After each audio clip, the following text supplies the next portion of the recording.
요즘 시장에서 가장 뜨거운 화제 중에 하나죠. 스페이스 X 이야기를 오늘의 첫 번째 시그널 키워드로 준비를 해봤는데요. 나스닥 100의 신규 편입을 다음 달 7일에 예정을 하고 있다고 합니다. 이 소식이 또 시장에 좀 큰 영향을 줄 것 같은데 오늘 월가 시그널의 첫 번째 키워드로 스페이스 X 이야기를 한번 해보도록 하겠습니다. 패시브 자금만 해도 약 43억 달러 정도 유입이 될 거로 추정을 한다고요? 네, 뭐 요즘에 좀 되게 자극적인 타이틀로 뉴스 많이 나오는데 뭐 그게 진짜인지 모르겠어요. 아니면 기자님들이 조회수를 바라고 약간 과장해서 썼는지 모르겠는데 그런 거 보셨나요? 주말에 많이 나오던데요. 대학생이 자기 등록금 내 거를 탈탈 털어가지고 스페이스X에 넣었더니 뭐 어쩌고저쩌고 뭐 이런 타이틀이 많이 나오고 직장인이 뭐 예적금을 다 깨가지고 스페이스X에 올인을 했는데 뭐 잠 못 이룬다. 뭐 이런 제목의 그 기사들이 되게 많이 올라오더라고요.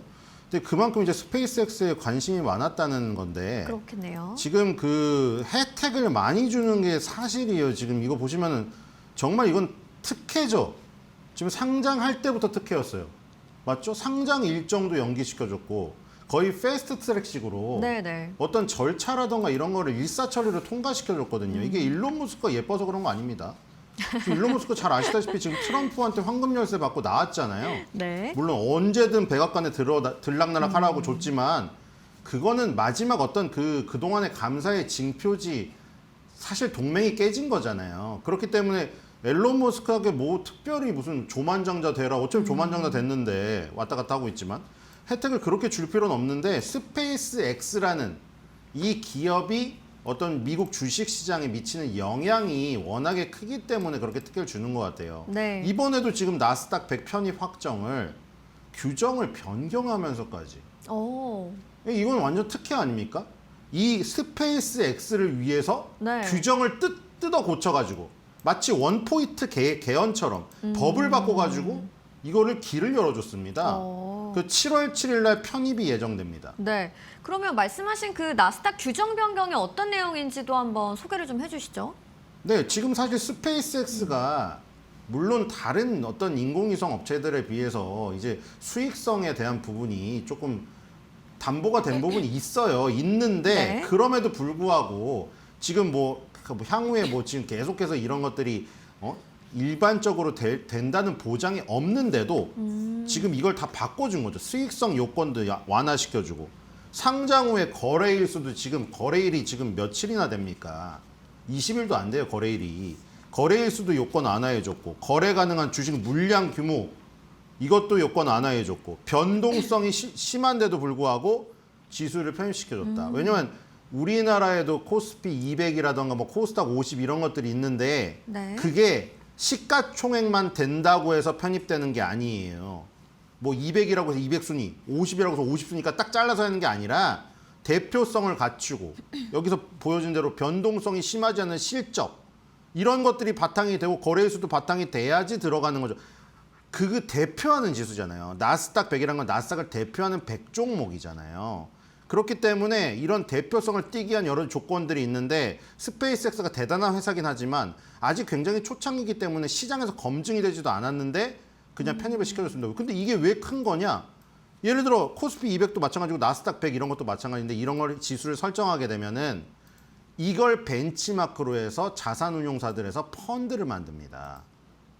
그러면 자금이 그냥 쏠려 들어오겠죠. 네. 나스닥 100에 속해 있다는 이유만으로. 그렇죠? 그렇기 때문에 이런 어떤 패시브 자금들이 들어오는 어떤 유동성의 효과가 있는데 이런 혜택을 받기 위해서 특혜를 줬다. 이렇게 볼 수가 있겠고 그렇기 때문에 앞으로 예를 들어 QQQ라던가 QQQM이라던가 나스닥 100을 추종하는 ETF들 여러분들이 굉장히 좋아하는 ETF들입니다. QQQ 많이 들어보셨을 거예요. 네. 뭐 나스닥은 신이다라고 해서 뭐 다른 거 필요 없다. 그냥 QQQ만 평생 투자해서 먹고 사는 뭐 이런 것들도 많이 나오잖아요. 그럼 그냥 스페이스X는 나스닥 100에 속해 있다는 이유만으로 QQQ를 매수하는 그 자금이 쏠려 들어오게 되는 것이죠. 알겠습니다. 특히 이제 말씀하신 것처럼 JP모건에서 이 스페이스X 편입으로 약 43억 달러의 패시브 자금이 유입될 수 있다라고 추산을 한 상황입니다.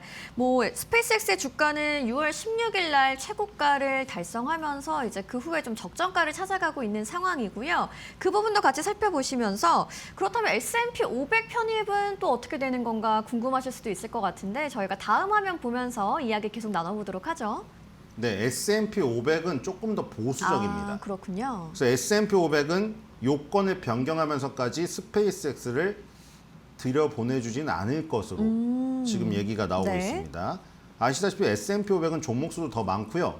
좀 더 여러 업종이 들어있죠. 물론 나스닥에도 유통주나 이런 것들이 다 들어와 있죠.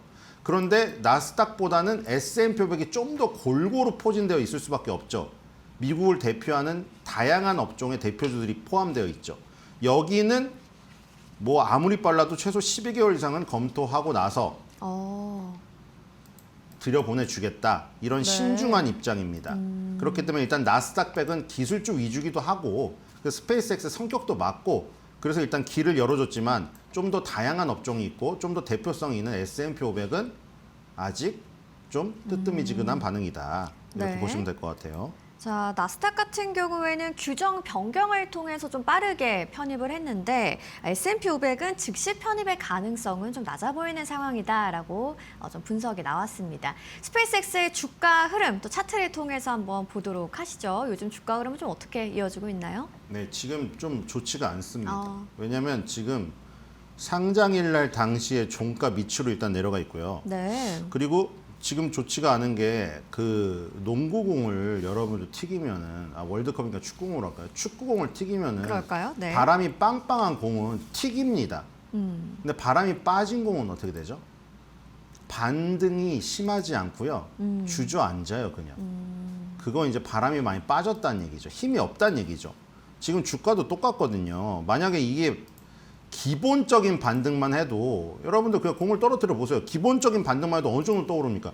내가 떨어뜨린 높이의 절반은 떠올라요. 정상적인 공이라면. 그리고 그게 정말로 탄력 있는 공이라면 내가 손에서 친 손 높이만큼 올라와요. 그게 바로 V자 반등이겠죠.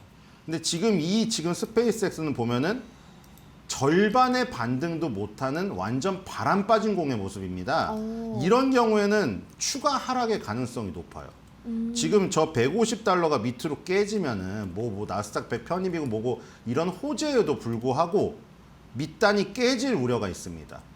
그렇기 때문에 지금 굉장히 힘이 약한 네. 차트의 모습이라고 보시면 될 것 같습니다. 반등의 힘을 받기에는 조금 좀 다소 힘이 약해 보이는 상황이다라고 이 차트를 보면서 해석을 좀 해주셨고요. 그렇다면 우리 시장에서 시간을 받을 종목으로 좀 어떤 종목 보고 계신지 여쭤볼게요.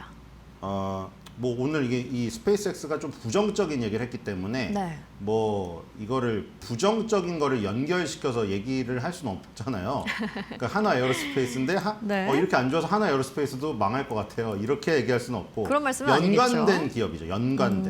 연관된 기업인데 하나 에어로스페이스는 그래도 또 다른 모멘텀이 있기 때문에 네. 그렇죠? 왜냐하면 방산 기업으로 알려져 있잖아요. 그리고 지금 주말에 또 저 소식이 나왔는데 좀 심상치는 않더라고요. 제가 보기에는. 왜냐하면 트럼프가 또 그러니까 우리가 항상 보면은 트럼프 어떤 저기 나침반이라고 해야 되나요? 트럼프가 막말을 하면은 방산주가 오르고 트럼프가 온화한 제스처를 취하면 재건주가 오르고 약간 이런 성향이 있잖아요. 물론 전쟁이 마무리로 가면서 방산 재건주가 다 빠지는 경향성도 보였지만 지금 그렇기 때문에 트럼프가 또 뭔 얘기했냐면 이란은 이러다가 없어질 수 있다고 했거든요. 네. 아예 없어질 수 있대요 또. 그렇기 때문에 이렇게 되면 한화 에어로스페이스가 또 부각이 될 가능성이 있죠. 한화 에어로스페이스, 한화 시스템, LIG 넥슨. 이게 이제 천궁2의 어떤 세 가지 시스템을 체계와 뭐 그 여러 가지 그 종합 체계를 공급한 세 개의 기업이잖아요. 이런 것들이 부각될 가능성이 있고 한화 에어로스페이스가 또 계속 요즘 다 아시잖아요. 카이 지분을 계속 인수하고 있는 거. 그래서 만약에 카이까지 데려오면은 6회 공이 완성이 됩니다. 지금 천궁2를 만드는 거 있죠. 그 다음에 하나오션은 해군이죠. 카이를 데리고 오면 하늘까지 6회 공을 통합하게 되거든요. 거기다가 카이는 방산 우주로 나갈 수 있기 때문에 스페이스X가 담당하고 있는 우주 항공 분야까지 섭렵할 수가 있다. 자, 그래서 일시적인 어떻게 보면 일시적일 수도 있고 조금 더 길어질 수도 있는 미국 이란과의 어떤 충돌 가능성이 다시 올라간 이 부분 네. 플러스 알파로 스페이스X가 담당하고 있는 이 우주 항공 분야까지 한화에어로스페이스는 아마 전쟁이 마무리가 된다고 하더라도 계속 어떻게 보면은 좀 관심을 갖지 않을까.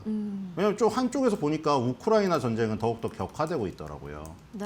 그러니까 지구촌의 전쟁이 이렇게 딱 무자르듯이 끝나는 상황은 발생되지 않을 것 같아요. 그렇기 때문에 우리나라 K방산의 어떤 모멘텀은 계속된다.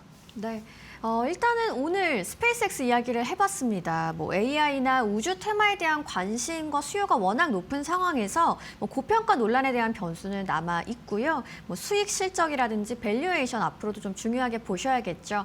그리고 우리 시장에서는 이 항공 우주 테마로서의 연관성으로 하나 에어로스페이스 이야기를 해봤고요. 특히나 이제 방산 기업이라는 모멘텀도 있는 종목입니다. 주말 사이 미국과 이란 다시 한번 충돌하면서 중동 리스크가 올라온 상황이기 때문에 그 부분도 같이 체크해 보시면 좋겠습니다.